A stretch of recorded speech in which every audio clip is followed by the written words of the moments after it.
Bonjour Monsieur Chevrier. Bonjour Hélène. Donc récemment sur un plateau de télévision, une personne a affirmé que le missile Sarmat pouvait détruire un territoire de 700 000 km². Que pensez-vous de cette affirmation? Oui, là effectivement c'est quelque chose d'assez énorme. Je vais expliquer quelle est la réalité de la capacité du missile Sarmat.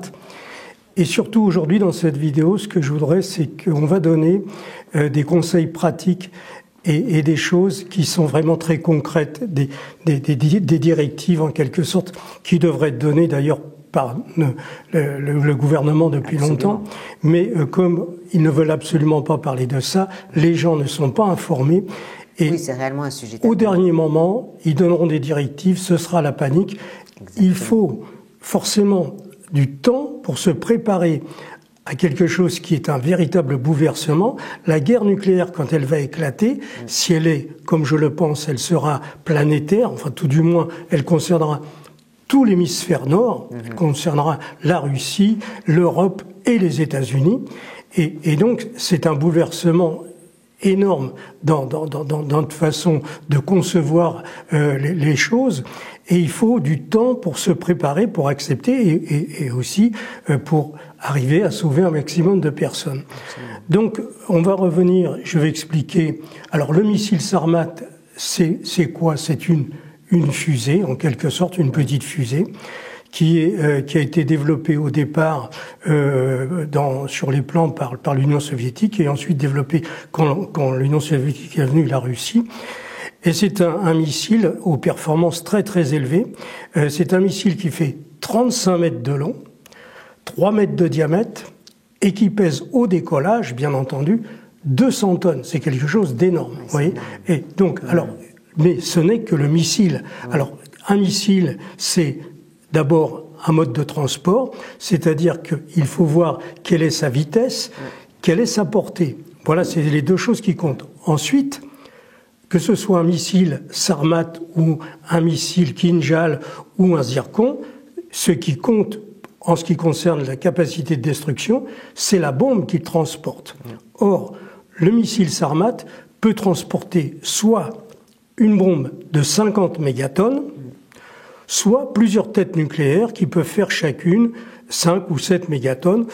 On va partir, je vais vous expliquer. Oui, les deux hypothèses, en fait. Voilà, les deux hypothèses. La plus probable, c'est qu'effectivement, sur un missile de cette taille, on va mettre plutôt 6 têtes nucléaires de 5 mégatonnes plutôt qu'une seule qui va concentrer. Mais, en fait, vous savez que notre vidéo, nous allons l'intituler la capacité du Sarmat peut détruire moins de 1% du territoire. Donc vous voyez, notre territoire fait 550 000 km², la France, on est loin du compte. Et mais quand il y a alors des fois les gens peuvent déclarer des inepties de cet ordre de bonne foi parce qu'ils ont entendu ça. Et puis il y a le côté... Ils sont mal informés aussi. Voilà, mal informés. Et donc ils colportent une information qui est complètement en dehors des réalités. Donc moi aujourd'hui je vais revenir sur la réalité.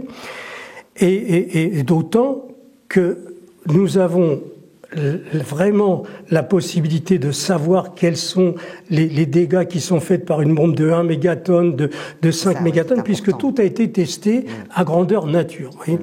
Mais on va bien expliquer les choses et surtout ce qu'on va faire, c'est donner des conseils aux gens parce que c'est finalement pas du tout comme ils pensent. Et je crains malheureusement que dans quelques mois, on arrivera à cette situation. Alors, la possibilité d'un tir de missiles Sarmat sur la France qui aurait pour but de détruire la population civile, une partie de la population civile, je n'y crois pas beaucoup. La probabilité est très faible. Et par contre, nous l'avons déjà expliqué dans une autre émission, la très haute probabilité, c'est la destruction de certains sites militaires que nous avons en France, en Belgique, en Allemagne. Et là, les conséquences sont très différentes. Donc il faut revenir toujours à un point fondamental que les gens doivent comprendre, parce que on nous parle sur les plateaux de télévision de missiles tactiques, de missiles stratégiques, tout ça, ça n'existe pas. C'est soit une explosion dans le sol ou au sol, avec des conséquences de retombées de poussière radioactive et d'éléments radioactifs, soit une explosion à basse altitude, et là, il n'y a pas de retombées radioactives. Mais les conséquences sont complètement différentes. Je l'ai expliqué déjà, Israël pourrait très bien utiliser à côté de son territoire des explosions à basse altitude d'une puissance moyenne sans qu'ils aient de conséquences sur ce petit territoire d'Israël, tout simplement parce que dans une explosion en altitude, on va dire à 1200 mètres d'altitude par exemple, eh bien on va limiter la surface au sol du rayonnement, de la chaleur, etc. Donc je vais vous expliquer tout ça et puis surtout on va donner... Alors, certaines personnes nous disent « Ah mais vous jouez sur la peur, tout ça ». Non, pas du tout. Moi, depuis le départ, je dis « Ce ne sera pas la fin du monde ». Oui, vous l'avez répété, oui. On a vraiment... Il y a quand même des solutions, oui. Il y a des solutions pour sauver un grand nombre de personnes si les gens sont informés, si les gens sont mentalement préparés pour cette échéance. Où ils vont se situer géographiquement, quand même. Voilà. Alors évidemment, jusqu'à présent, nous nous sommes placés... Nous qui habitons en province, on s'est placé dans notre ce qui nous concerne, c'est-à-dire que la probabilité, on n'est concerné que par des nuages radioactifs, des retombées. Mais dans les grandes agglomérations, Paris, Strasbourg, Lyon, Marseille, il y a un risque. Le risque est faible, mais il faut le prendre en compte. Donc je vais aller au tableau pour vous l'expliquer. Alors,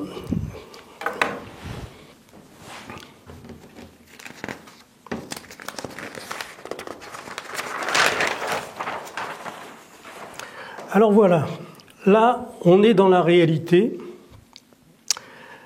Voilà ce qui se produirait si un missile Sarmat explosait à 2000 mètres d'altitude au-dessus de Paris.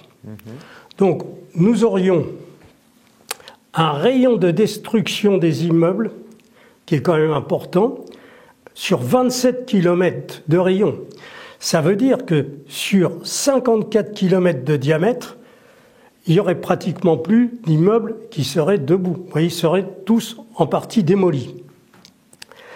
Ce qui est surtout le plus important, c'est là qu'on va pouvoir aider des gens dans le cas où ça se produirait, c'est que le rayon de destruction est limité à 27 km, mais par contre, la boule de la chaleur qui est transmise par la boule de feu va jusqu'à 80 km, c'est-à-dire que dans un rayon de 80 km jusqu'à Chartres, il y aura des brûlures au 2e degré. Vous voyez, brûlure au 2e degré. Quelle est la différence entre une brûlure au 3e degré et 2e?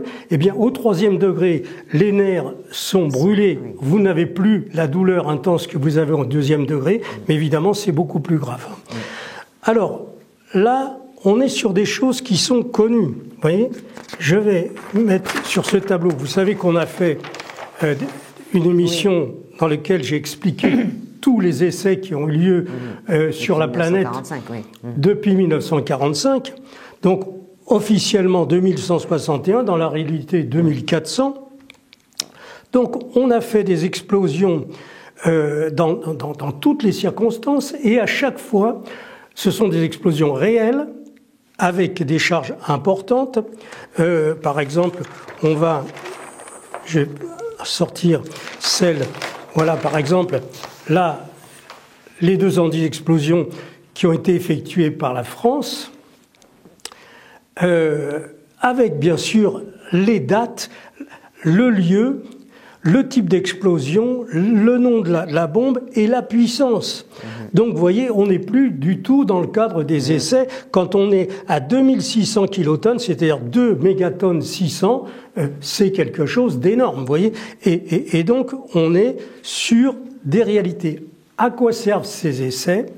Ils servent à mesurer Tout autour, on place des appareils pour voir quelle température on a à 10 km, quelle est la pression qu'il y a. J'ai donné dans mon livre des tableaux avec la pression, par exemple 0,3 bar, 1 bar, 1,2 bar, etc., ou en atmosphère, ça revient à peu près au même. Et donc, tout ça est parfaitement connu, ça a été mesuré, ça a été noté, les scientifiques le savent. Seuls des généraux de plateau ne veulent pas parler de ces réalités. Mais donc, on sait de quoi on parle. Et quand je vous dis que Hiroshima, c'était 12 km², alors aujourd'hui, effectivement, le Sarmat, sur une tête de 50 mégatonnes, c'est 3000 km². C'est énorme, mais c'est rien par rapport à la France. Si vous voulez, il ne faut pas raconter que la France est rayée, c'est ridicule. Totalement, oui. Alors, à 40 km, la chaleur arrive à une vitesse de 800 km/h. Mais, ceci dit, je vais l'expliquer, on a quand même beaucoup, il faut bien comprendre que entre le moment où la lumière blanche, si c'est une explosion en altitude, 2000-2500 mètres, ça va dépendre de la puissance. C'est une lumière blanche qui va aller très très loin. Même si on est ici, on la voit. Vous voyez, d'un seul coup, vous êtes dans votre voiture, vous êtes aveuglé. Si vous êtes dans votre maison, vous avez par les fenêtres la lumière qui rentre. À partir du moment où vous avez cette lumière qui arrive, il faut commencer à compter les secondes. Oui, là, c'est et à ce moment-là, ça vous donne la distance à laquelle ça s'est produit. Vous voyez ? Donc, on va, par exemple, on va rentrer dans le détail. Si vous voulez, quand vous êtes à 40 km du point zéro, le point d'explosion, vous disposez quand même de 180 secondes pour vous protéger des brûlures. Des brûlures qui sont quelquefois terribles. Oui, donc, là, on va regarder dans le détail, mais la première, si vous êtes... Il y a plusieurs cas de figure. Vous êtes dans votre appartement, vous êtes dans votre maison. Eh bien, il faut tout de suite s'éloigner des fenêtres et, si possible, se mettre dans un angle de la maison ou de l'appartement, parce que les angles sont toujours beaucoup plus costauds et résistent en cas où tout se casse la figure. Dans les angles, vous allez sauver votre vie.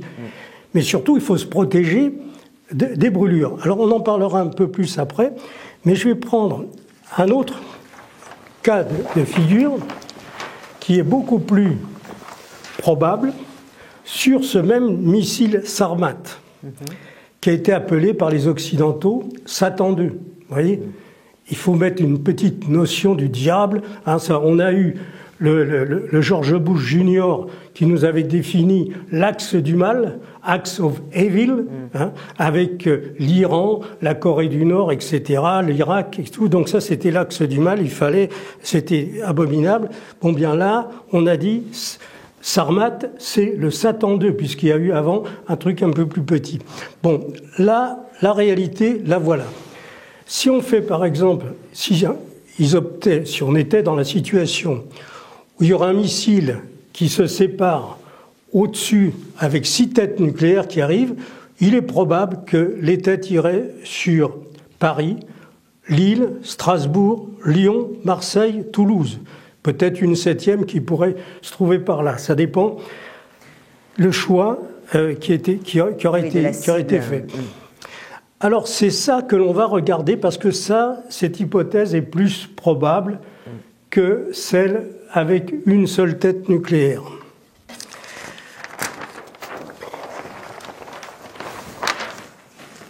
Donc là, on est à l'échelle, on est sur la région parisienne, et voilà ce qui se passerait s'il y avait une explosion à 2000 mètres d'altitude d'un missile, enfin d'une tête nucléaire qui ferait 5 mégatonnes et qui va donc détruire les immeubles sur un rayon de 7 km.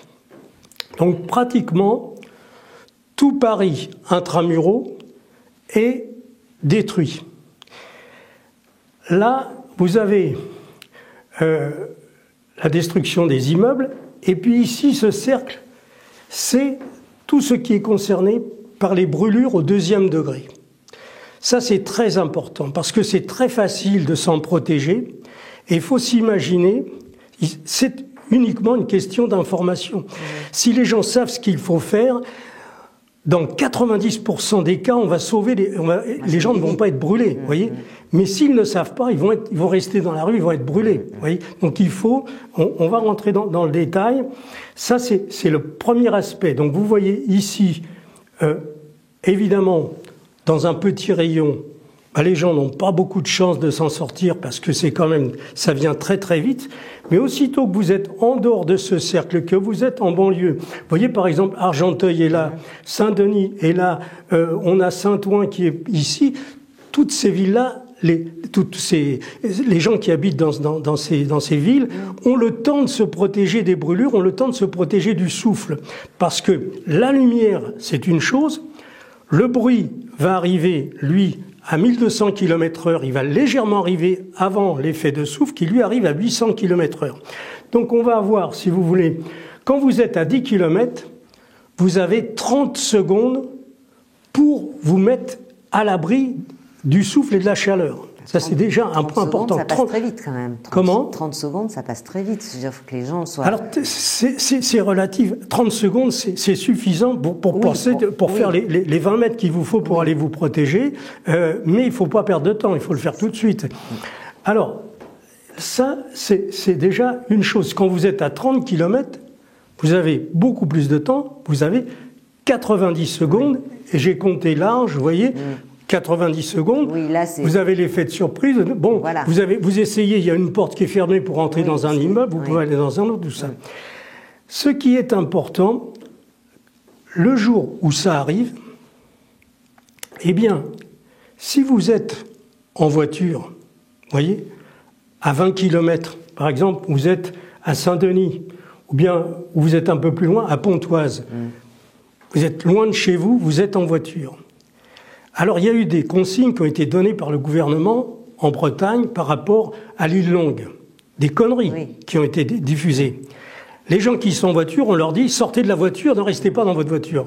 Mais c'est une bêtise, parce que la voiture, c'est un bouclier thermique. Elle va, elle, vous protéger de la brûlure. Vous savez, récemment, j'ai fait une expérience, j'ai été brûlé aux mains au 2e degré. Eh bien, habituellement, quand je fais ces choses-là, j'ai des gants. J'aurais eu j'aurais mis les gants comme j'étais d'habitude, j'aurais pas été brûlé aux mains. Un gant vous protège très bien d'une brûlure au 2e degré. Donc il faut, si vous voulez, dans une voiture, ce qu'il faut bien comprendre, c'est que si la voiture, vous êtes à l'intérieur, évidemment, elle va être soufflée, elle va être transportée, elle va prendre feu, ça c'est clair. Mais quand vous êtes, parce que on est dans le domaine du relatif, quand vous êtes déjà à 15 km, eh bien, cette voiture, elle va vous protéger parce qu'elle va pas prendre feu tout de suite. Donc, ce qu'il faut, c'est couper le moteur, fermer les vitres, et là, vous êtes protégé.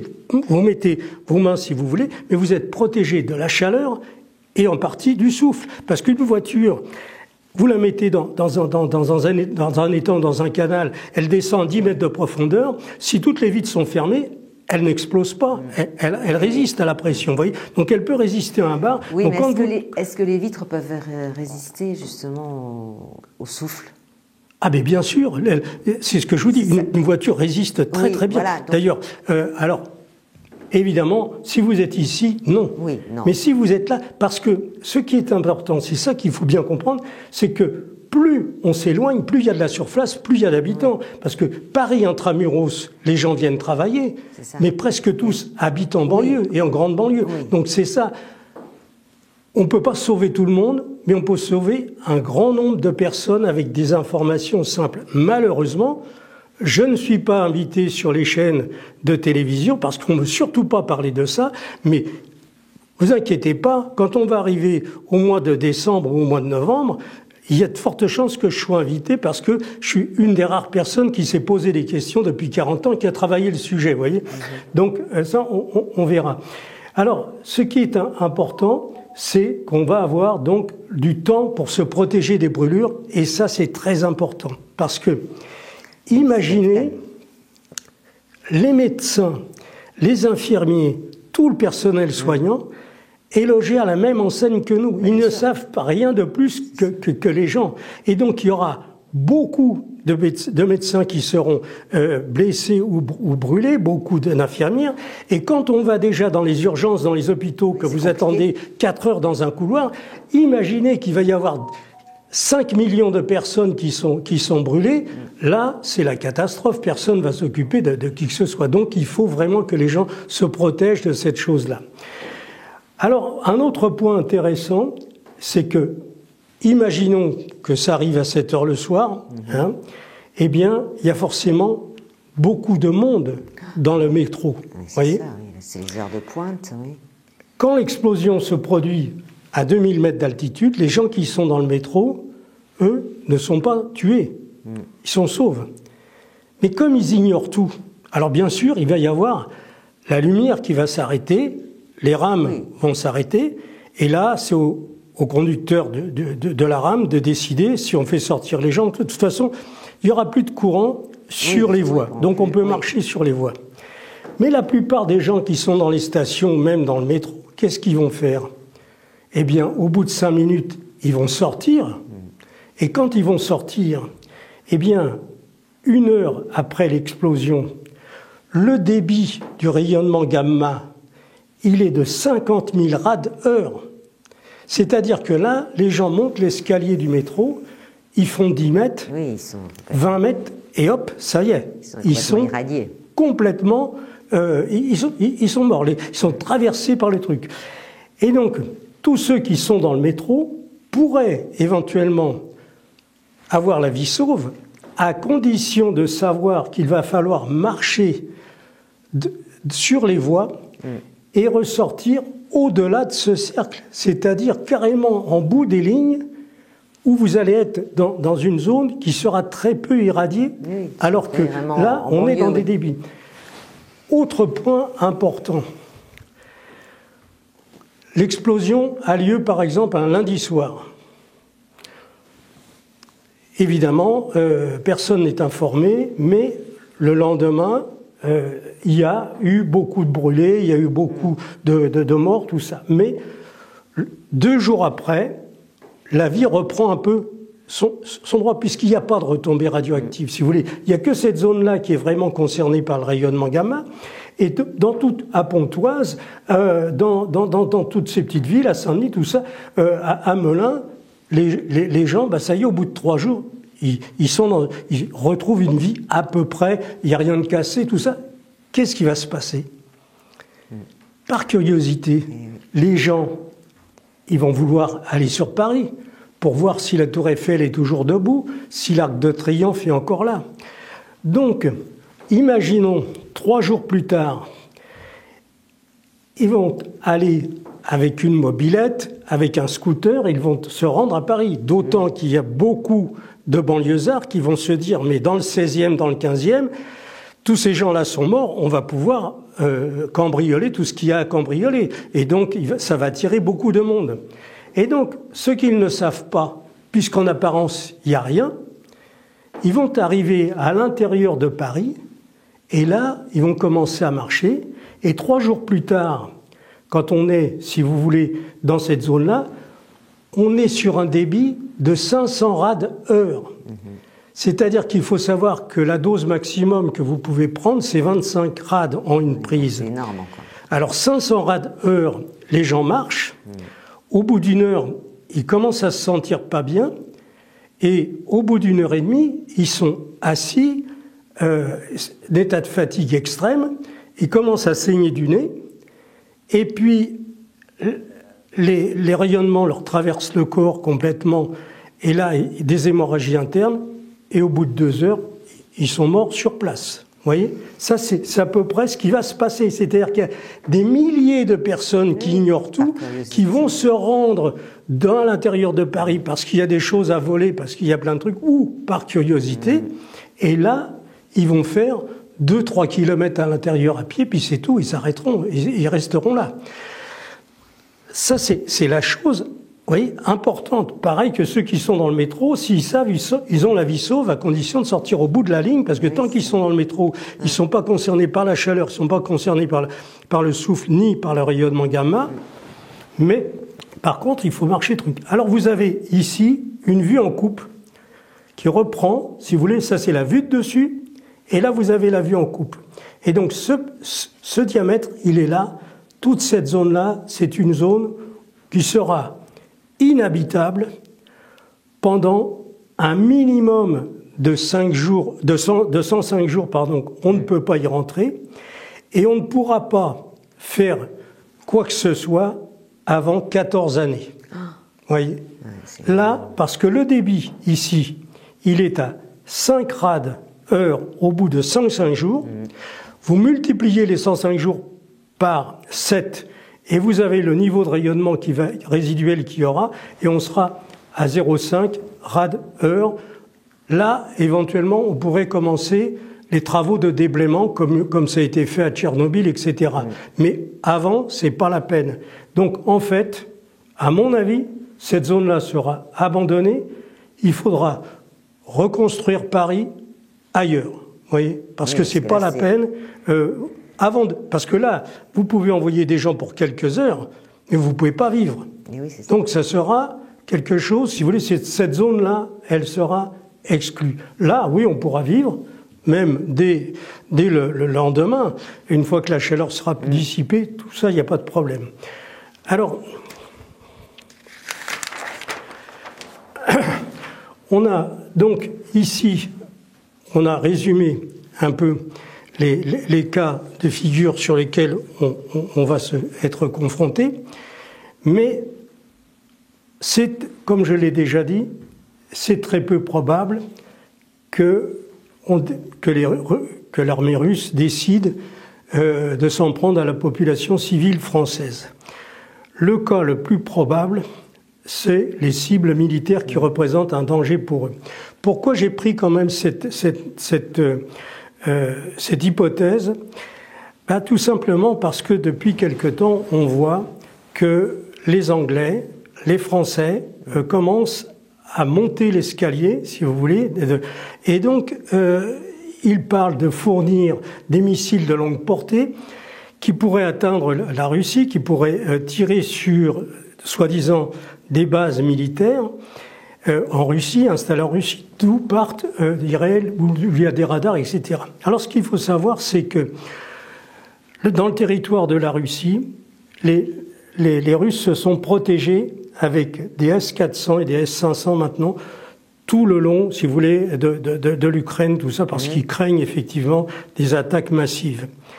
Et donc, quand il va y avoir des missiles anglais ou français qui vont être tirés, Vladimir Poutine l'a dit, ils vont pas s'en prendre à l'Ukraine, là ils vont s'en prendre à ceux qui ont fourni les trucs.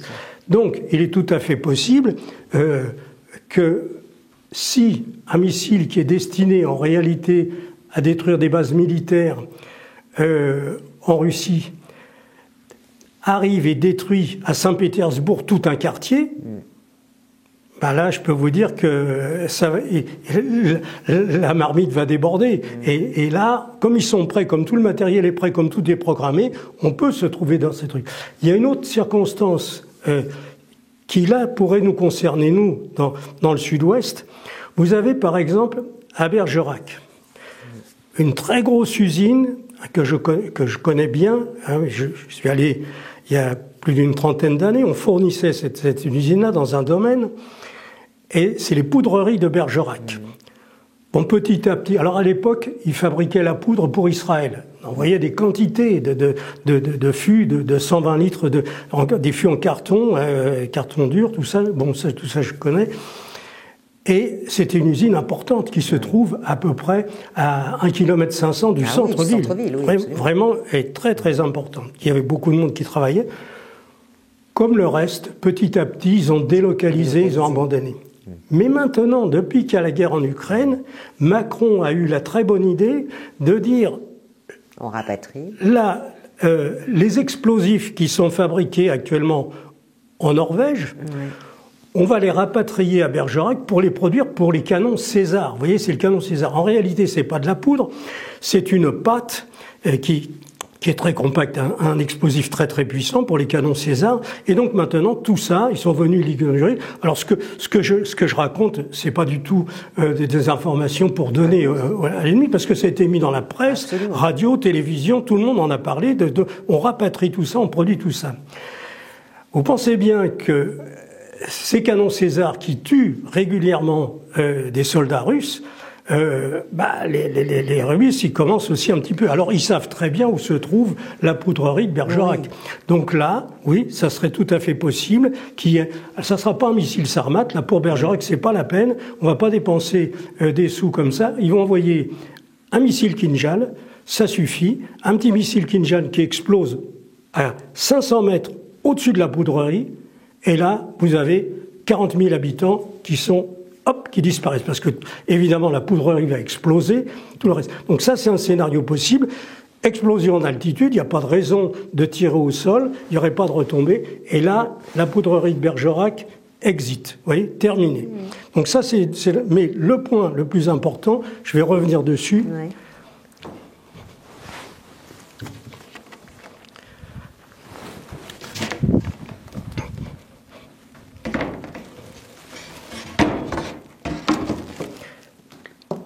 Le point le plus probable, c'est ça. Là, on revient, on en a déjà parlé, c'est toutes les cibles qui sont des antennes à très basse fréquence qui donnent l'ordre à nos sous-marins. C'est ça qui représente un danger pour la population civile. J'ai minimisé l'étendue des nuages parce qu'en fait, il suffit de détruire le bunker pour qu'il n'y ait plus d'informations qui arrivent à nos sous-marins. Ça, c'est un scénario qui est probable.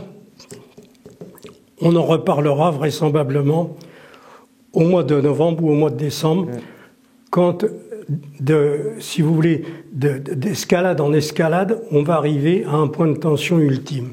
Donc voilà la situation. On a donc ramené des choses à leur réalité, c'est-à-dire qu'un missile Sarmat n'a pas la capacité de détruire la France entière. La France entière, mais évidemment, alors, ce missile Sarmat, si vous voulez, il a déjà été testé en conditions réelles, et surtout la bombe de 50 mégatonnes, eh bien, c'est une explosion qui a eu lieu en 1961, au-dessus de l'océan Arctique. 50 mégatonnes, c'est la Tsar Bomba. Et là, on connaît précisément la capacité de ce que ça fait. Donc elle a été, si vous voulez, au niveau des très grosses explosions, il y a eu d'abord Castel Bravo qui a été testé par les Américains en 1954. Là, c'était 15 mégatonnes, c'était déjà quelque chose de très puissant. Et quelques années plus tard, les Russes ont eux aussi fabriqué leurs bombes thermonucléaires, puisque là, il s'agit de bombes thermonucléaires. Ils l'ont fait exploser au-dessus, à 4000 mètres d'altitude. Évidemment, si on veut détruire des maisons, ils ne le feront pas exploser à 4000 mètres, ils descendront sûrement à 2500 mètres. Et là, c'est une explosion, comme j'ai donné exactement, on connaît très précisément le rayon de destruction, le souffle, etc. Donc voilà. Donc, en résumé, je pense que, ces informations, encore une fois, sont très importantes parce qu'il serait vraiment capital que de nombreuses personnes en prennent connaissance. Effectivement, comme vous dites, ça pourrait sauver des vies.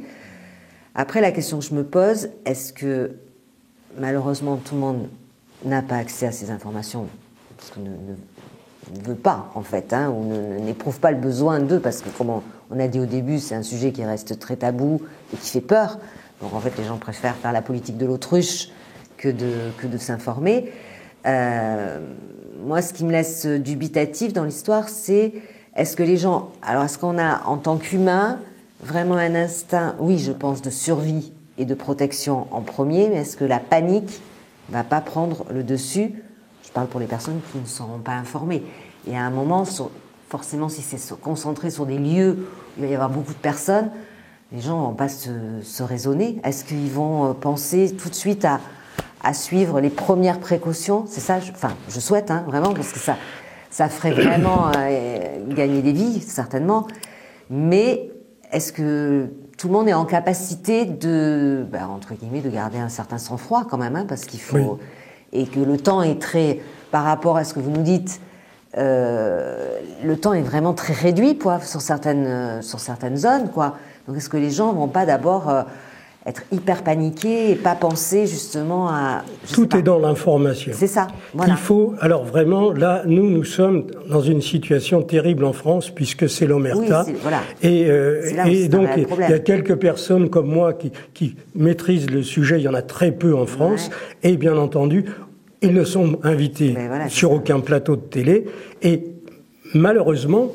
c'est pas en une émission qu'on va pouvoir préparer mentalement les gens. Exactement. C'est qu'il faut, ça demande du temps, vous voyez. Absolument. Le simple fait de pouvoir identifier cette lumière aveuglante, parce que si vous êtes à 50 km du point de l'explosion, vous voyez une lumière, mais vous n'entendez rien. Oui. Vous ne savez pas que ça a explosé. Oui. Mais vous allez le savoir dans très peu de temps, parce que la vague de chaleur va arriver. Oui.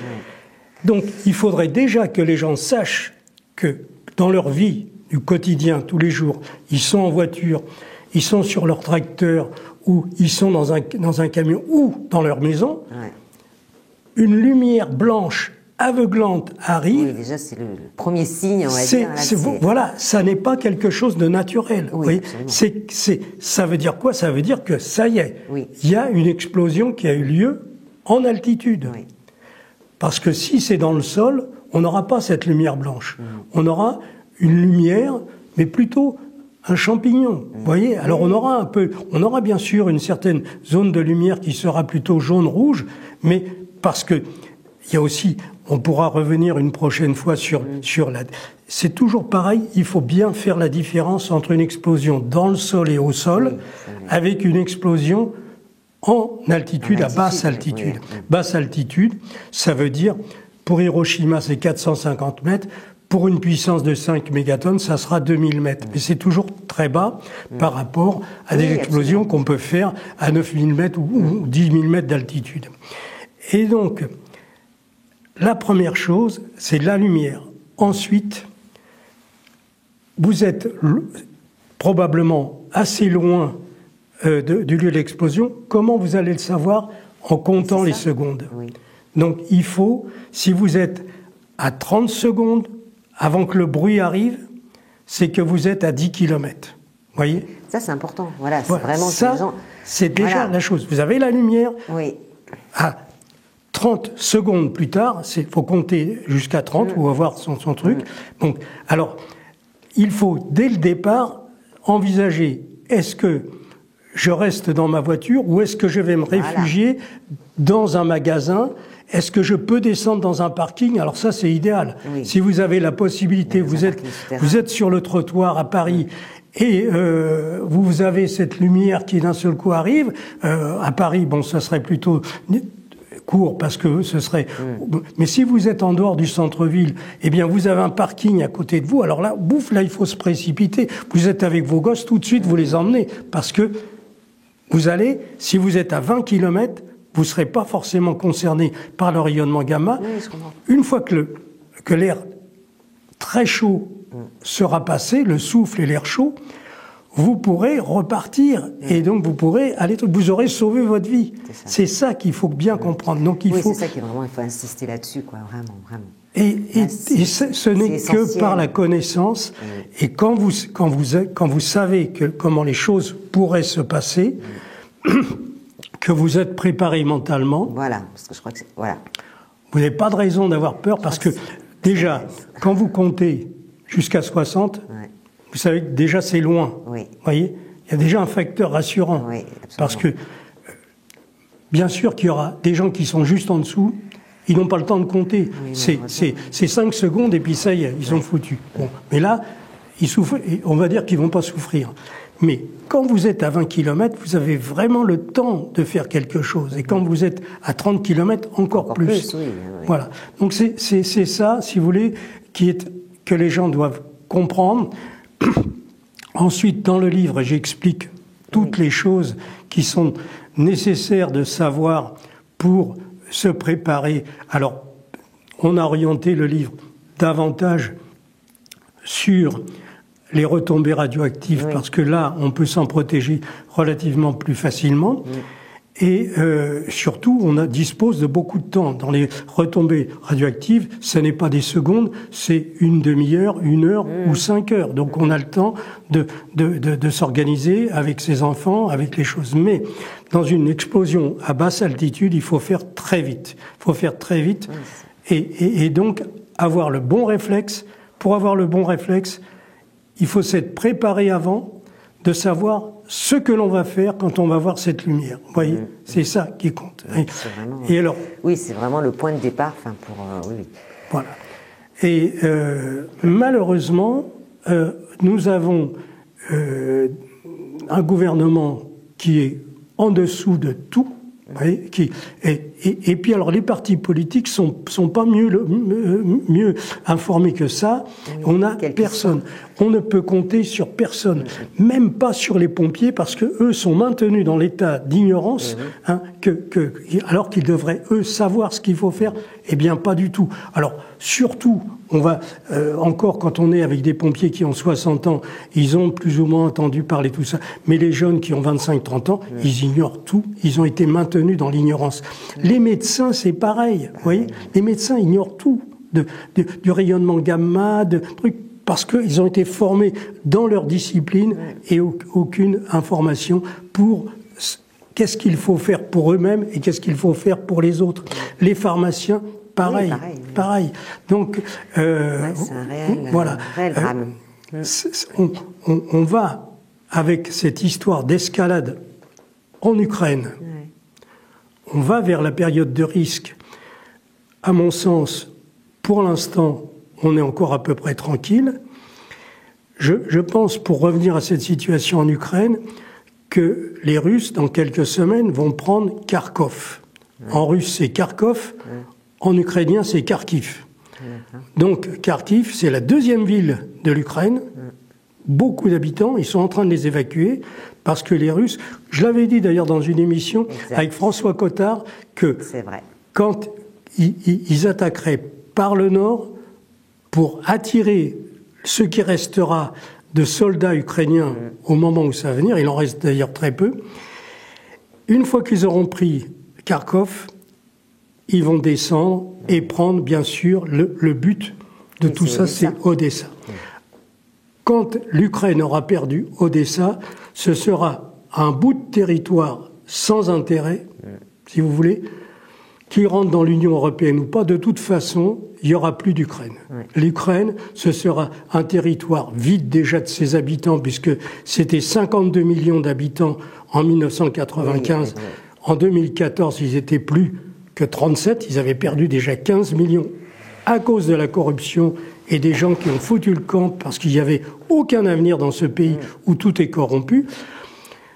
Actuellement, ce pays qui est dirigé par on va dire un Israélite, il est dans la mouvance, ce Zelensky, eh bien, comme j'ai dit, on n'est jamais mieux servi que par soi-même, comme toute cette guerre en Ukraine a été organisée, préparée, préméditée par le lobby financier américain. Téléguidé, Donc, tout ça avec formation de l'armée ukrainienne par les militaires américains, tout ça. Bon, maintenant, quand les Russes vont prendre Odessa, ça va être la défaite totale pour le camp européen, pour le camp américain, pour tout ce monde qui n'avait pas de limite. Eh bien là, on va risquer vraiment... Le risque, vous pensez, va être... Là, ça va être le moment, parce que si les Américains ne veulent pas accepter la défaite, ils vont vouloir monter d'un cran, et là, les Russes sont prêts, ils le feront. D'ailleurs, ce scénario que j'ai indiqué, qui est peu probable, d'une bombe de 50 mégatonnes au-dessus de Paris. Dans quelque temps, on risque de le voir à Kiev. Parce que, vous voyez, jusqu'à présent, les Russes ont cherché à gagner du temps et à minimiser, éviter de détruire les villes, éviter des trucs, parce que quand on voit ce qui se passe à Gaza, comment les milliers de tonnes de bombes qui ont été fournies par les Américains ont détruit, ont rendu ce territoire absolument invivable, puisque c'était le but, c'était d'expulser tous les Palestiniens de Gaza. Les Russes auraient pu le faire avec Kiev, vous savez. Eh bien, là, ils vont jouer au quitte ou double. S'ils envoient des missiles sur Saint-Pétersbourg et qui tuent vraiment un quartier, vous voyez, de la population civile à Saint-Pétersbourg, là, moi je suis prêt à parier que Vladimir Poutine ne va pas faire de cadeau, ça va être 50 mégatonnes au-dessus de Kiev, et moi je vais vous dire, le truc, ce qui est étonnant, c'est que personne ne répliquera. Personne ne bougera. Quand il y aura une bombe de 50 mégatonnes qui aura explosé au-dessus de Kiev, la guerre est terminée, on n'en parle plus, et là, ni les Anglais, ni les Américains, personne ne va bouger. Parce que là, ils se disent, attention, si le coup d'après, c'est nous. Oui, bien sûr. Donc, moi, je pense qu'il aurait pu épargner 80 000 soldats russes qui ont été tués dans cette guerre si, d'entrée, il avait fait ce truc-là. Vous voyez, d'entrée, il aurait mis le truc, personne ne bougeait. Parce que c'est comme ça, vous voyez. Ils sont très forts pour aller titiller, pour aller... C'est des roquets, vous voyez. Mais alors, le jour où on passe au truc, là, il n'y a plus personne. Là, en Afghanistan, ils en ont envoyé des trucs, ils en ont fait mourir. Mais quand c'était terminé, au Vietnam, ils ont foutu le camp avec les hélicoptères. Ils ont laissé en place, dans une situation épouvantable, tous les dirigeants qu'ils avaient mis eux-mêmes au pouvoir. C'est ce qui risque de se passer en Ukraine. Il y a des militaires américains qui disent que Zelensky, c'est un homme mort qui marche. Oui, voilà. C'est en ce moment. Parce que, et vous savez par qui il va être tué? Il va être tué par ses propres soldats. Parce que alors qu'il pouvait négocier en mars 2022 et dire, bon, on accorde une certaine autonomie au territoire du Donbass, on évite de faire la guerre. Non, il était poussé par les Anglais, par les Américains, par la CIA, tout ça. Non, allez-y, on va foutre en l'air la Russie, et après, bon, voilà. Ils ont foutu en l'air rien du tout. Voilà la situation. Donc, on pourra faire une vidéo sur cette question un peu plus précise. Aujourd'hui, ce qui m'importait, c'était de fournir des informations précises et concrètes sur ce qui pourrait se passer si ce scénario se mettait en place dans quelques mois. Voilà. Écoutez, très bien. Merci, M. Chevrier. Et puis, une prochaine vidéo pour un peu plus d'informations. Je pense que c'est très important, capital pour la protection civile. Voilà, en espérant qu'il y aura une chaîne de télévision courageuse qui m'invitera. Voilà, je vous le souhaite. Moi, c'est pas pour moi, vous savez que je fais ça bénévolement, mais pour informer des gens, sauver des personnes.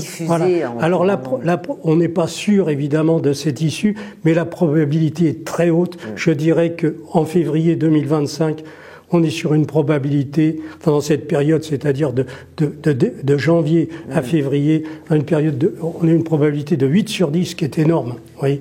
Donc, on va le voir, le scénario qui va se mettre en place, et petit à petit, l'escalade, tout ça. Et donc, les gens vont commencer à réfléchir, et ceux qui nous regardent, vont commencer à comprendre que j'avais vu juste dès le départ, et que tout ce que j'ai expliqué se déroule actuellement. Très bien. Merci, à bientôt. À bientôt, Hélène.